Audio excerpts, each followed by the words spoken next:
Mister, నీ పేరేమిటి? రంగా. ఎప్పుడు చూసినా చట్టానికి కళ్ళు లేవు, న్యాయానికి ఇల్లు లేదని పాడుతుంటావే. చట్టం నిన్నేం చేసింది? నా బతుకు బుగ్గి చేసింది. అంటే? పోనివ్వండి సార్, మీరేమైనా ఆరుస్తారా తీరుస్తారా? అవసరమైతే ఆరుస్తాను, అవకాశం ఉంటే తీరుస్తాను. ఇంతకీ మీరెవరు? నేను నీ జాతి పక్షినే. నీకు జరిగిన అన్యాయం ఏమిటో చెప్పు. చెప్తాను సార్.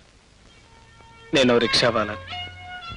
అవకాశాన్ని మించిన కలలు కన్నా ఆ కలలన్నీ కన్నీళ్లు చేసుకుని బతుకుతున్నాను. నాకు చిన్నారి చెల్లెలుండేది. ఎంతో మనసు పడామని కాలేజీలో చదివించాను.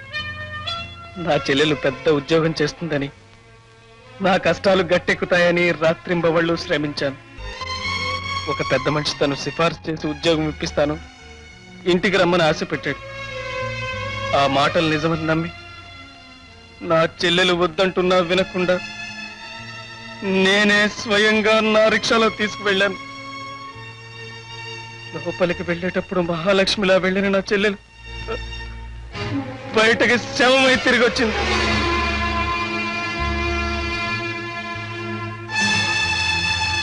ఆమె చేతిలో సిఫార్సు ఉత్తరం మాత్రం ఉంది.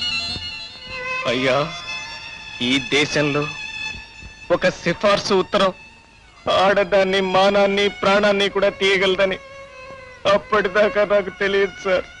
నాకు తెలియదు. ఊరుకో. తర్వాత కోర్టుకు వెళ్ళాను. అక్కడ వాళ్ళు ఏం చెప్పారో తెలుసా? రంగా ఆరోపణలకు సరైన ఆధారాలు లేనందువల్ల అతని చెల్లెలు ఉద్యోగ ప్రయత్నంలో తనకు సిఫార్సు దొరికిందన్న ఆనందంతో గుండెకి మరణించిందే కాని ఎవరి ప్రమేయం లేదని కోర్టు వారు నమ్మి కేసు కొట్టివేయడమైనది.